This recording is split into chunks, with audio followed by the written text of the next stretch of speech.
The final salute, the perfect revenge of a betrayed general. My name is Joshua. I grew up in a quiet village in Nigeria with my older brother, Major Bako. To me, he was more than a brother. He was my hero. From a young age, Bako dreamed of serving the nation. While other boys talked about money or fame, he talked about discipline and duty. He joined the Nigerian army when he was still very young. I remember the day he left home. Our mother cried, but Bako stood tall in his new uniform. Years passed, and his name began to travel far beyond our village. People spoke about him with respect. Soldiers trusted him. Officers admired him. He never took shortcuts, and he never tolerated corruption. Slowly, his rank climbed higher and higher. Lieutenant, captain, colonel. Finally, after decades of service, he became Major General Bako. But despite all his success, my brother remained humble. Whenever I visited the village, he sat under the same mango tree where we used to play as children. He spoke kindly to everyone and helped many people quietly. Yet, the one thing he loved most was his family, his wife, and their 2 children. He believed they were his greatest blessing. None of us knew then that the people he trusted most would one day become the deepest wound of his life. When my brother retired from the army, the entire community celebrated him. Soldiers, neighbors, and old friends came to congratulate him. After many years of discipline and sacrifice, Major Bako had finally returned home as a respected man. He received his retirement benefits and decided to invest wisely. He wanted something solid that his family could rely on for generations. That was when he bought a large building in Abuja, the Federal Capital Territory of Nigeria. I remember visiting him there for the first time. The house stood proudly in a peaceful neighborhood. It had wide balconies, strong gates, and enough space for everyone. Bako smiled proudly as he showed me around. This house, he said, is for the future of the family. He trusted his wife deeply. Because of that trust, he decided to place the property in her name. He said it was easier for paperwork and family matters. At the time, it seemed like a small decision. No one questioned it. Years passed peacefully. Bako enjoyed retirement life. He spent time with his family and visited the village often.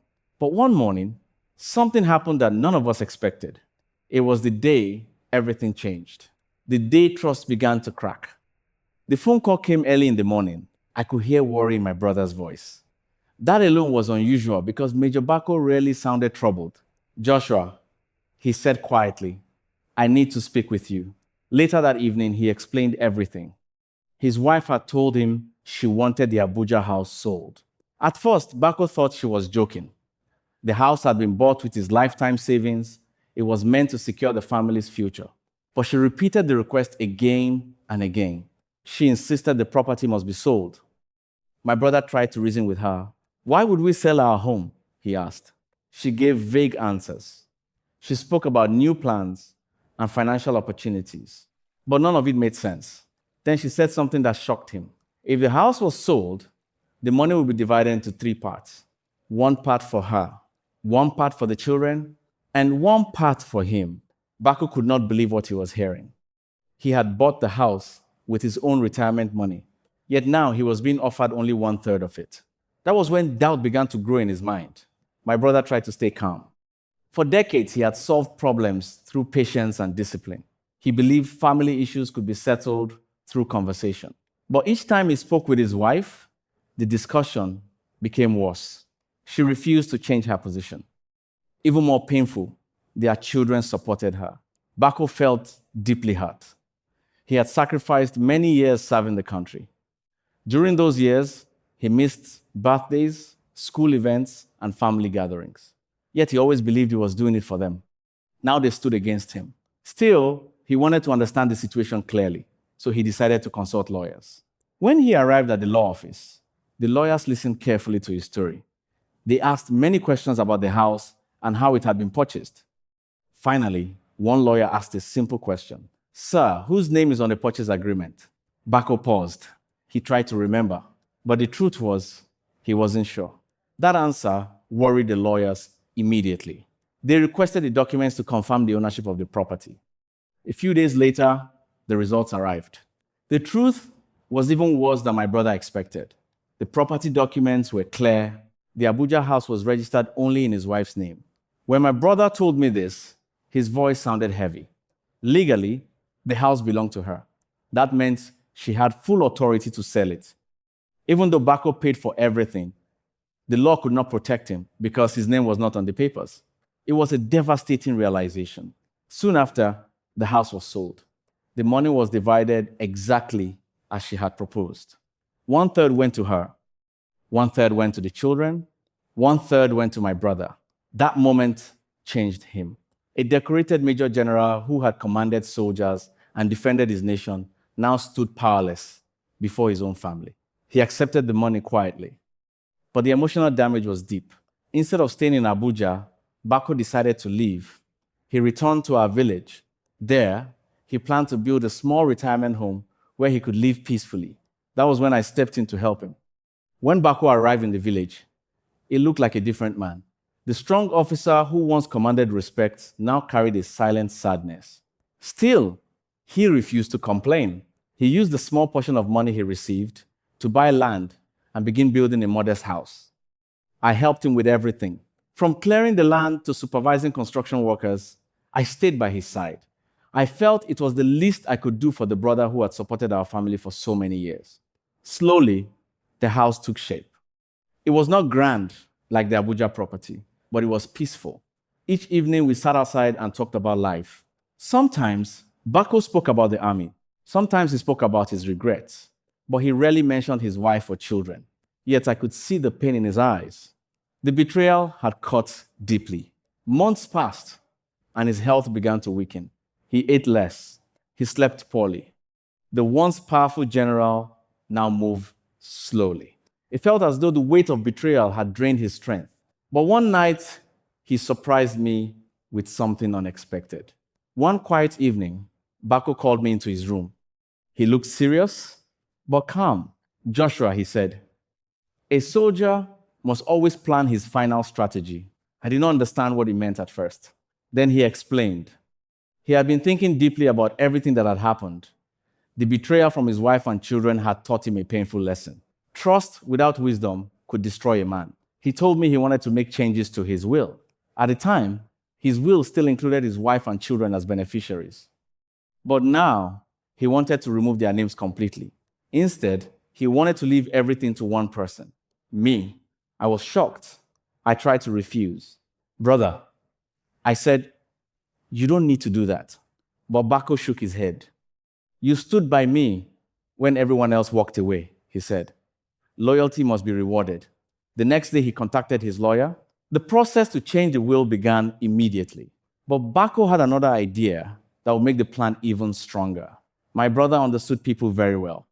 He knew his wife and children would challenge the will once he passed away. They might claim the document was forged or manipulated, so Bako decided to create undeniable proof of his decision. He arranged for a video recording. In the recording, he spoke clearly about everything.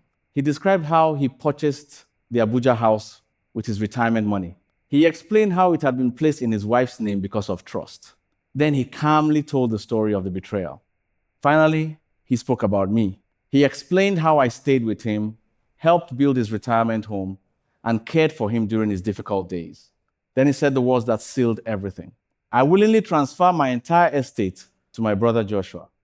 The recording also showed the lawyer present during the statement. Every detail was documented carefully. When the video ended, Bako looked peaceful. It felt like he had completed his final mission, but none of us knew how soon that mission would be tested. After completing the new will and recording the video, Bako seemed calmer. For the first time in many months, he slept peacefully. The small house in the village was finally finished. It was simple but strong. The compound had a few trees and a quiet veranda where we often sat in the evenings. Bako spent most of his time there. Sometimes villagers visited him to seek advice. Even in retirement, people respected him as a wise leader. But his health continued to decline, slowly. Years of stress and heartbreak had taken their toll. One afternoon, he called me again. "Joshua," he said softly, "if anything happens to me, remember what we discussed." I nodded, though the thought made me uncomfortable. He smiled faintly. "Do not worry," he said. A soldier prepares for every outcome. A few months later, Bako passed away peacefully in his sleep. The news spread quickly through the village and beyond.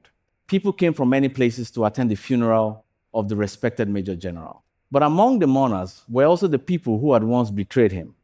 His wife and children had returned, and they had come expecting something. After the funeral ceremonies ended, the real battle began. Bako's wife and children demanded a meeting with the lawyer to discuss the inheritance. They seemed confident.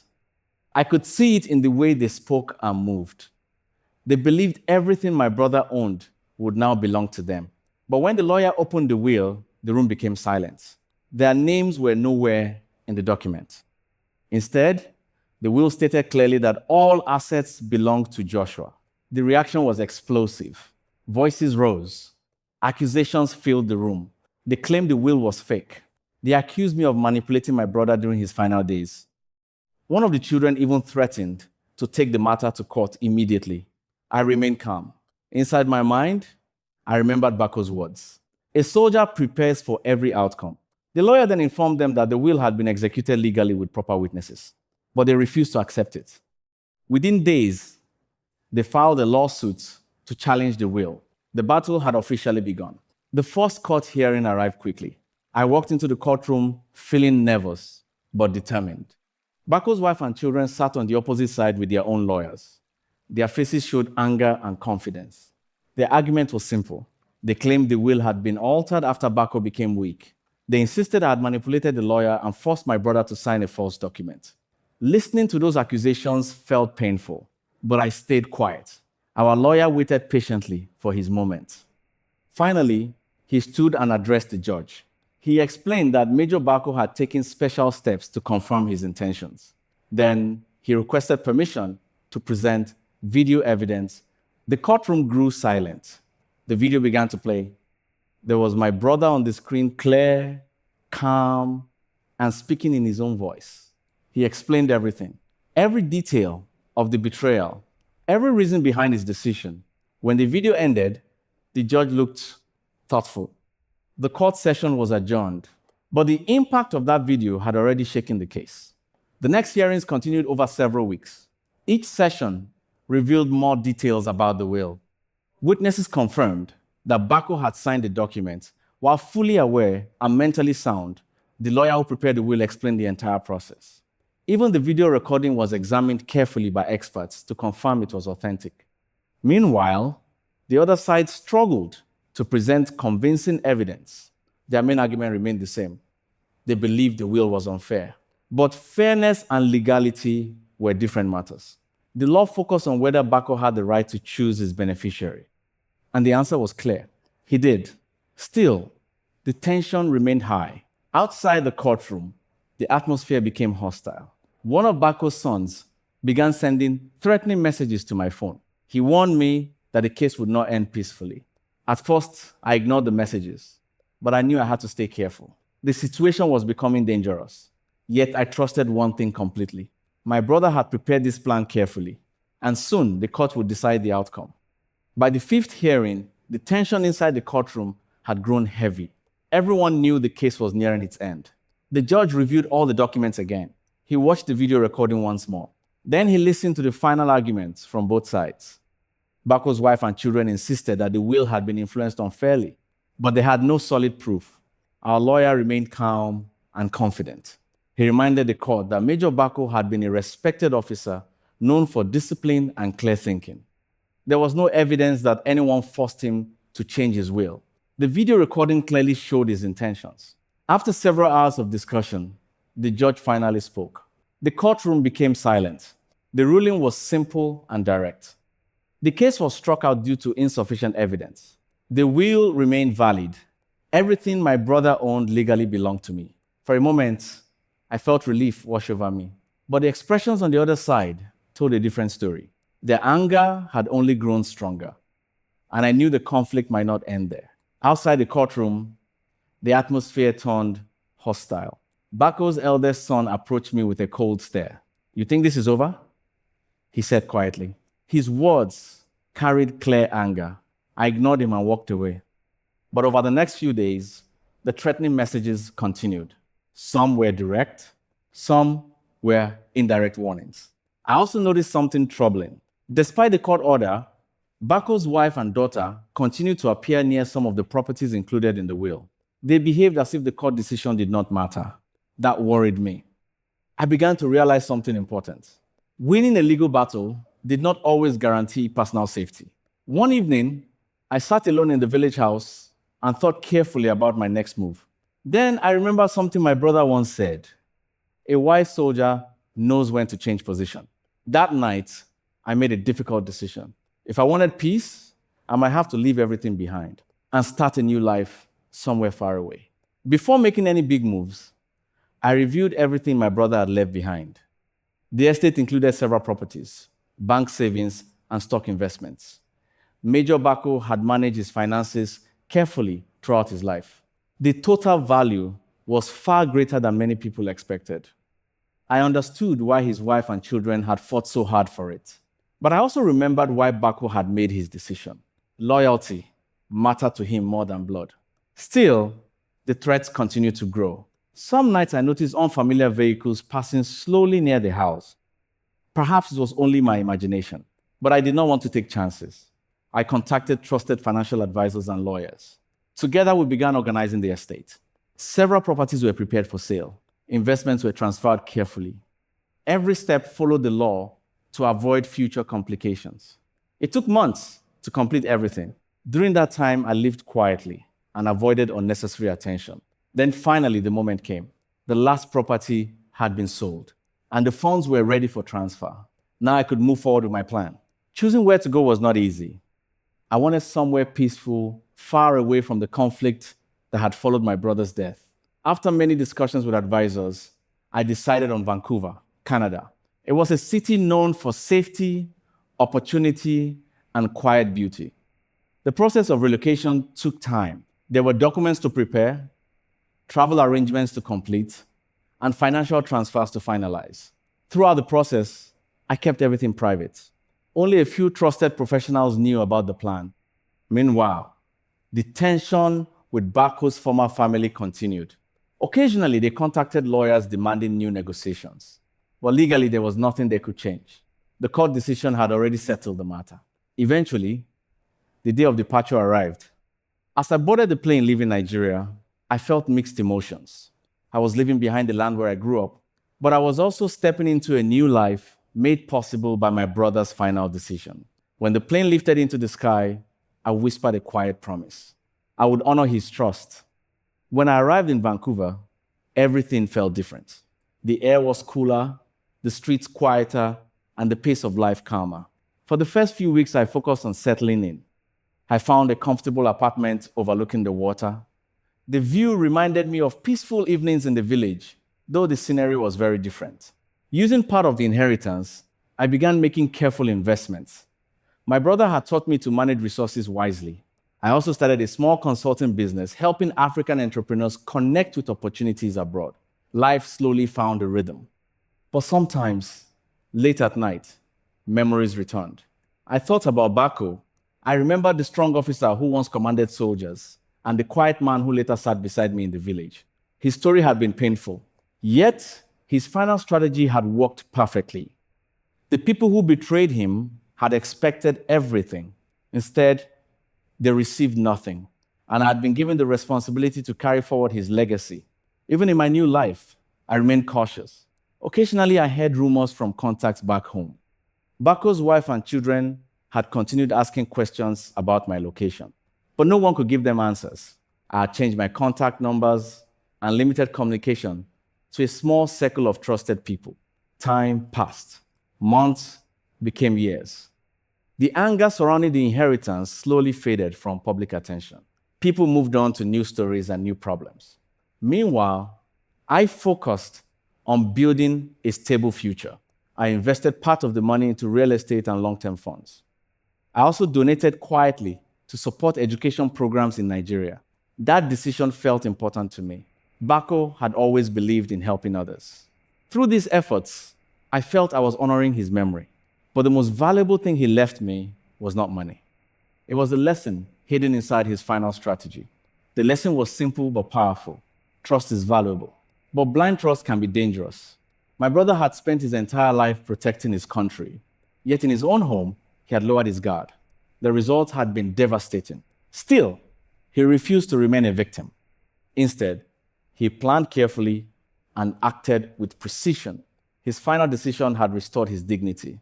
Many people would call it revenge, but to me, it was something deeper. It was justice. Sometimes I imagined what Bako would say if he could see my life now. I believed he would smile quietly and say only a few words. A soldier's plan must always be complete, and his plan had been exactly that, complete. Years later, I visited a quiet park near my home in Vancouver. The place overlooked the ocean. Standing there, I thought about the long journey that had brought me here. From a small village in Nigeria to a peaceful city across the world. From a painful family conflict to a new life filled with opportunity. All of it has started with my brother's final decision. I remember the moment when he recorded the video explaining his will. At the time, it seemed like a simple precaution, but that recording had become the strongest shield in court. Without it, the outcome might have been very different. His careful planning had protected everything. It was the final command of a disciplined soldier, and I had simply followed the path he prepared. Every year on the anniversary of Bako's passing, I spent time reflecting on his life. He had been many things: a soldier, a leader, a brother, but above all, he had been a man who believed in honor. Even after the betrayal he experienced, he did not act with anger or violence. Instead, he used intelligence and patience. That approach defined his entire career, and it defined his final decision as well. Sometimes people ask me how I felt about what happened. Did I feel guilty? Did I feel satisfied? My answer was always simple. I felt grateful. Grateful that my brother trusted me. Grateful that his final plan worked. And grateful that his story continued to teach others important lessons about loyalty and wisdom. Over time, I also began writing about the experience, not as a story of revenge, but as a lesson. Many people make life decisions based only on emotion. They trust blindly. They ignore documentation, and later they discover painful consequences.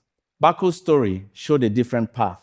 Even after a painful betrayal, it was still possible to act with clarity and strategy. His final will was not only a legal document, it was a message, a reminder that life requires both love and wisdom. Whenever I share this lesson, people listen carefully because deep inside, everyone understood the truth behind it. One evening, I received a message from an old friend in Nigeria. He told me that many people in our village still spoke about Major Bako. They remembered his kindness and his service to the nation, but they also spoke about his final decision. Some called it harsh, others called it fair, but everyone agreed on one thing. The story carried a powerful lesson. I smiled when I read the message. Bako had always believed that actions should speak louder than words. Even in death, his final action continued to speak, and people were still listening. Standing again by the ocean years later, I thought about how life can change suddenly. One decision, one betrayal, one carefully planned response. All of it can shape the future. Bako had faced betrayal from the people he loved most, but he refused to let that betrayal define his legacy. Instead, he ended his story on his own terms. His final salute was not on a battlefield. It was in a quiet room where he signed his will and recorded his message. That moment became the closing chapter of his life. And the opening chapter of mine. Today, my life in Vancouver is peaceful. The anger and threats from the past are far away. But I never forget the journey that brought me here. Whenever I look at the ocean, I think about my brother, Major General Bako, a disciplined soldier, a betrayed husband, a wise strategist, and a man who executed the perfect final plan. His story remains a reminder that betrayal can break a person, but wisdom can rebuild what betrayal destroys. My brother gave his final salute, not with a weapon, but with a decision. And that decision changed everything. Rest in peace, Major Bako. Your final command was carried out exactly as you intended. And the world will remember the lesson you left behind. Thank you for taking the time to listen to my story and the story of my brother, Major Bako. And before I end this story, I want to say something from my heart. Stories like this are more than entertainment. They are reflections of real human emotions: love, trust, betrayal, loyalty, and the difficult choices people make when life tests them. Sharing these memories has not been easy. Some parts of this journey still carry pain, but I believe there are lessons in what happened to us. If even one person learns the importance of loyalty, wisdom, and proper decisions in family and life, then my brother's story will continue to serve a purpose. Major Bako lived his life with honor. Even when he was betrayed, he chose to act with clarity and strategy instead of anger. That was the soldier in him. I am grateful that you took the time to walk through this journey with me, from his years of service to the betrayal he faced to the final plan he left behind. Your attention means more than you may realize. Stories survive because people are willing to listen. So from me, Joshua, thank you for being part of this story and for honoring the memory of a man who lived and ended his life with dignity. Thank you.